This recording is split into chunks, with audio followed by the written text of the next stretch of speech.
कि किसी भी व्यक्ति को ये कैसे अनुभव होगा, फील कैसे होगा कि हमें सदगुरु की जरूरत है। आज जो सतलोक आश्रम बरवाला माँ के इस दास से जो दीक्षित होते जा रहे हैं, वो चादर तान के सो जाना, आपका मोक्ष निश्चित है।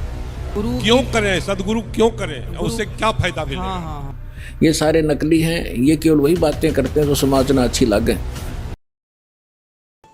मैं ये पूछना चाहता हूँ गुरुजी कि किसी भी व्यक्ति को ये कैसे अनुभव होगा, फील कैसे होगा कि हमें सदगुरु की जरूरत है।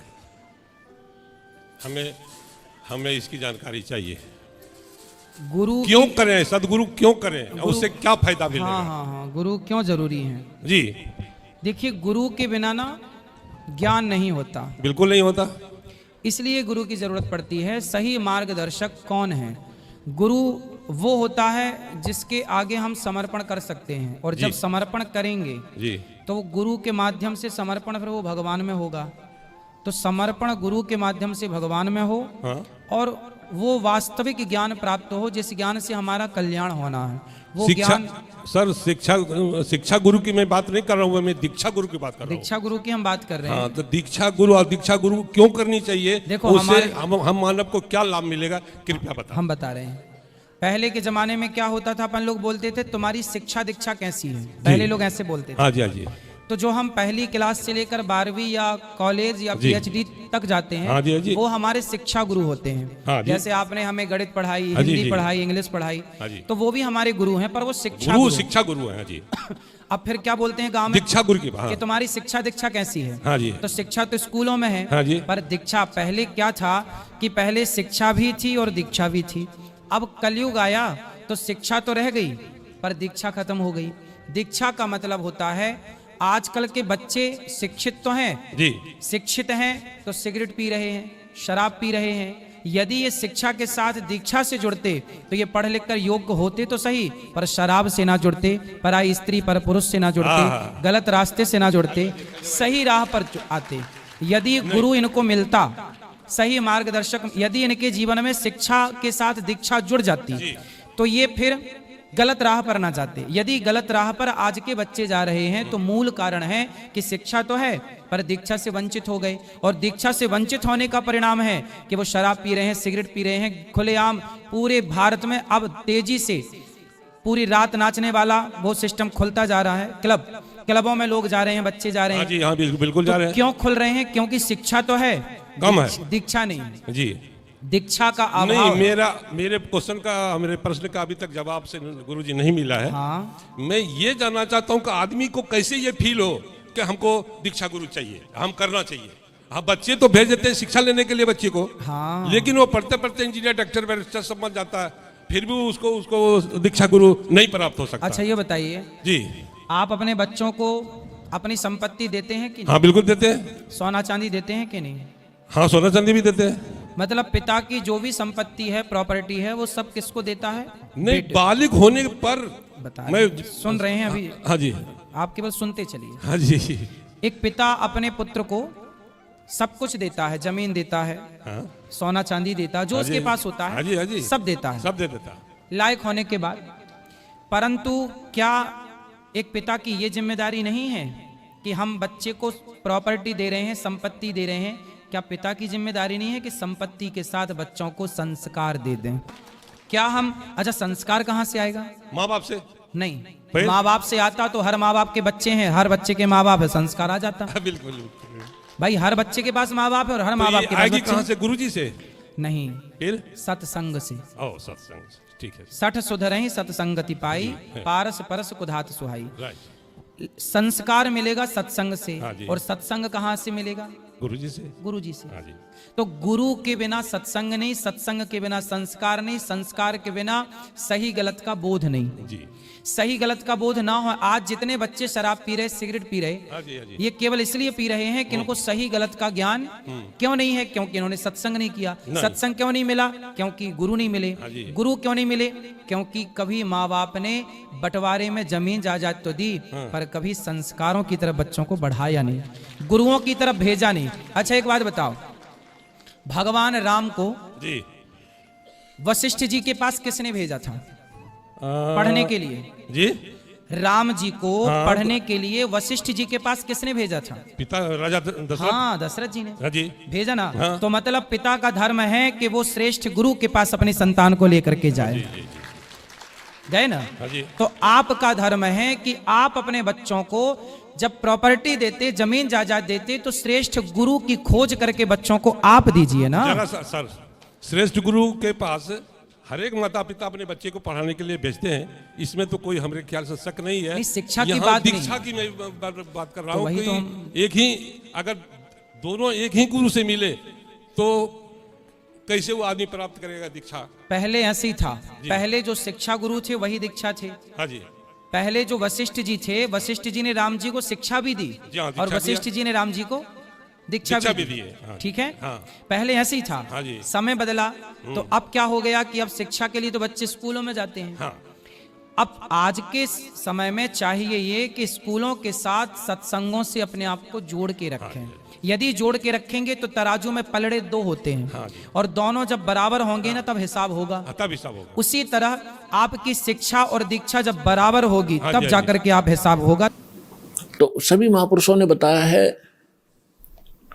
अजब नगर में ले गए, गरीबदास जी कहते हैं अजब नगर में ले गए। नगर, नगर का अर्थ क्या है? क्या प्रकाश प्रकाश होता है? सब जानते हैं नगर में क्या होता है। वहां सारे महल होते हैं, मनुष्य होते हैं, बाजार होते हैं, सब कुछ होता है। अजब नगर में ले गए हमको सतगुरु आने। सतगुरु, गरीबदास जी सतगुरु कह रहे हैं, वो परमेश्वर थे। जल के बिंब अगाध गति हम सूते चादर ताने। हमको परमात्मा आकर लेकर गए अजब नगर में, बहुत ही अनोखे शहर में ले गए, सतलोक में। और वहां जाने के बाद हमें पता चला सारी कहानी का, हम कौन हैं, कहाँ फंसे हैं और यहां वापस कैसे आ सकते हैं अपने लोक को। अब उस ज्ञान से परिचित होकर के गरीबदास जी कहते हैं हम तो अब निश्चिंत हो गए, हमें सतगुरु मिल गए। सतगुरु मिल गए तो सत्संग भी मिलेगा, सत्संग के साथ साथ फिर सच्चा भक्ति विधि मिलेगी जिससे हम वहां जा सकते। तो गरीबदास जी कहते हैं हम तो चादर तान के सोगे, कति बेफिक्र होगे, हमारा मोक्ष निश्चित है। तो पुण्यात्माओं, आज जो सतलोक आश्रम बरवाला माँ के इस दास से जो दीक्षित होते जा रहे हैं, वो चादर तान के सो जाना, आपका मोक्ष निश्चित है।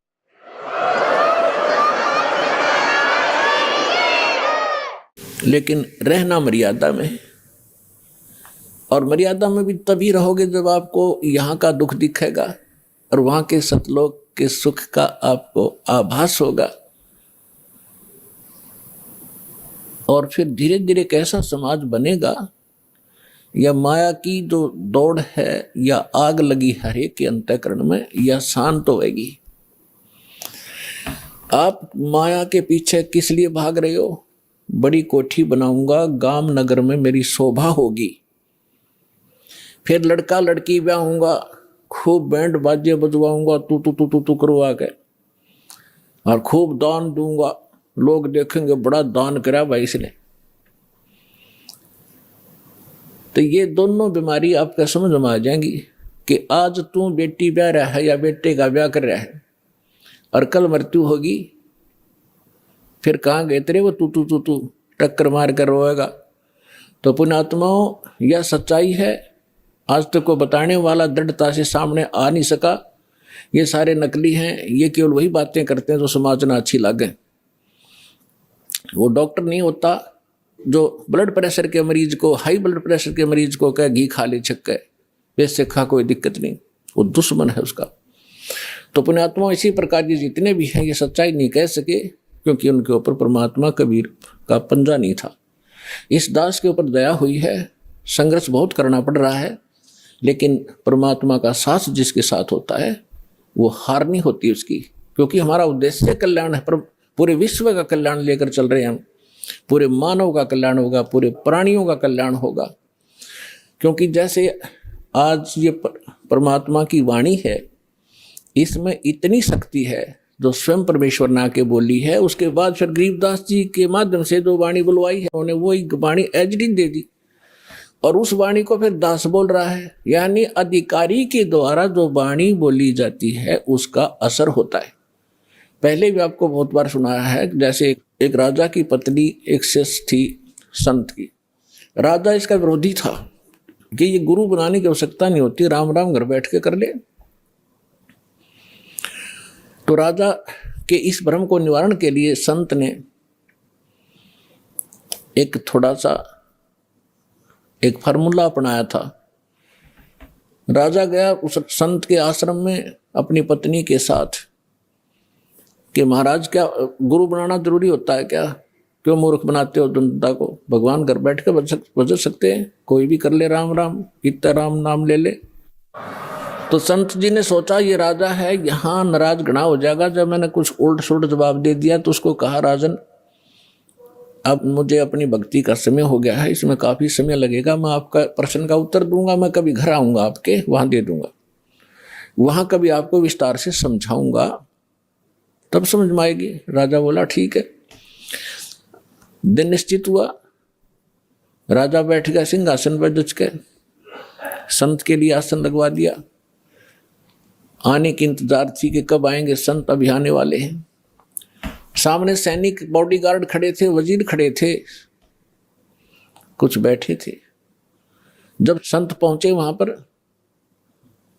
और वहां उपस्थित सभी सैनिक जो खड़े थे उनको कहा संत ने कि ए सैनिकों, ए सिपाहियों, इस व्यक्ति को अरेस्ट करो। राजा की तरफ संकेत किया। अब वो सिपाही सोच रहे थे ये मंदबुद्धि व्यक्ति क्या बकवास कर रहा है। उस संत ने दूसरी बार फिर कहा, तीसरी बार फिर कहा, लेकिन कोई टस से मस नहीं हुआ। राजा ने सोचा इसका दिमाग खराब हो गया इस संत का, ये मेरा राज हथियाना चाहता है। राजा ने कहा कि इसको अरेस्ट करो, सैनिकों को। यही शब्द उसने बोले, यही वो संत बोल रहा था। राजा के कहते ही उस संत को 4-5 सिपाहियों ने आके जकड़ दिया। अगले आदेश की इंतजार थी, अब इसका करें क्या। तब संत ने कहा कि हे राजन, तुम घर आए व्यक्ति का ये ऐसा ही सलूक करते हो क्या? राजा ने कहा कि आप क्या कर रहे थे? कि मैं आपके प्रश्न का उत्तर दे रहा था कि आपका प्रश्न ये था, क्या घर हम खुद भक्ति नहीं कर सकते? गुरु की क्या आवश्यकता है? राजा ने कहा, ये खाक उत्तर दिया तेने? बकवास करने लग गया कि नहीं सुनो जानते, मुझे छुड़वाओ पहले। राजा ने कहा छोड़ दो, ने छोड़ दिए। कि जिस प्रकार जो शब्द मैंने बोला कि राजा इसको अरेस्ट करो, ये टस से मस नहीं हुआ आपके सैनिक। और आपने वही शब्द एक बार कहा था, मुझे 4 ने पकड़ लिया आकर के। तो आपके वचन में शक्ति है, आपके बोलते ही ये क्रियावान हो गए। और वो शक्ति जो आप वाली है वो राजनीति वाली मेरे पास नहीं है। मेरे पास शक्ति है अध्यात्म की। ठीक इसी प्रकार जो वचन मैं बोलूंगा परमात्मा की शक्ति सब पर कार्यवान हो जाएगी और आप कहते रहना उसका कोई असर नहीं होगा। इसी से आप समझ लेना।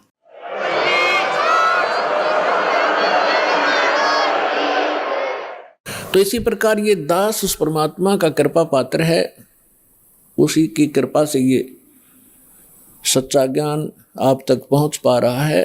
तो उस परमात्मा का आदेश और फिर इस दास के मुख से आगे चलेगा, ये सर्व प्राणियों का कल्याण करेगा।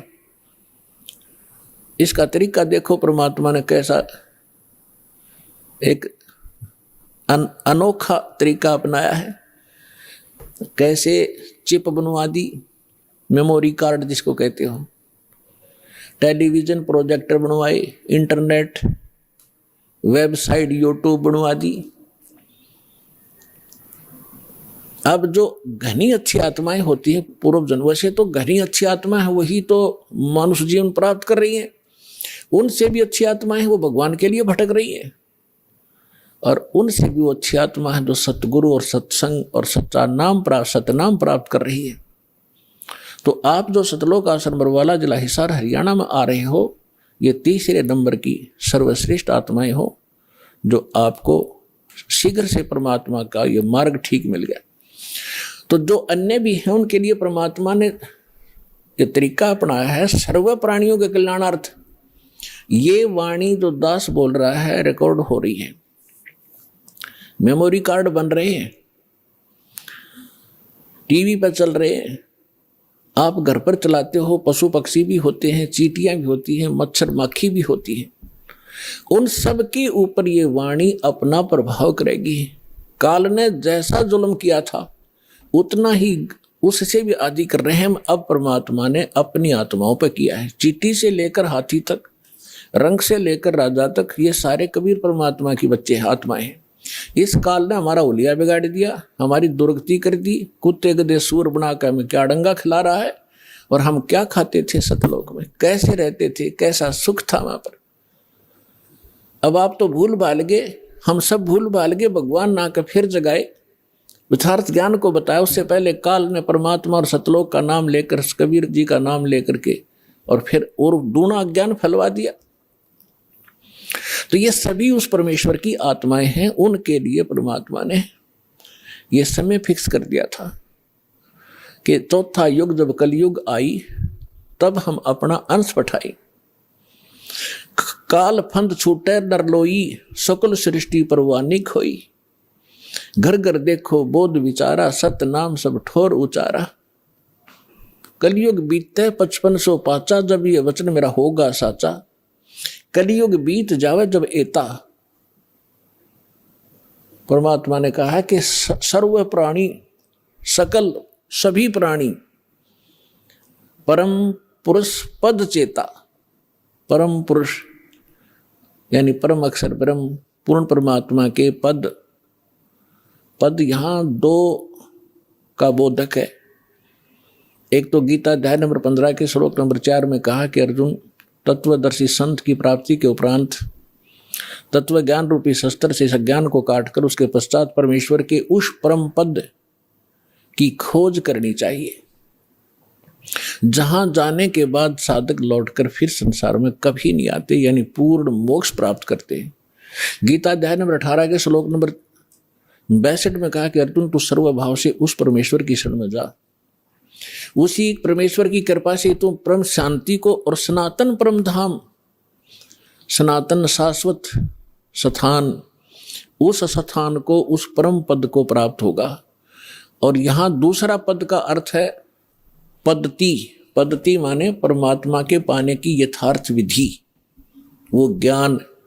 तो परमात्मा कहते हैं कि कलयुग बीत जावे जब एता, 5505 कलयुग जब बीत लेगा, उसके पश्चात पूरे सभी सकल सृष्टि सारे प्राणी परमेश्वर के उस परम पद के चेता होंगे। चेता माने जानकार, ज्ञाता।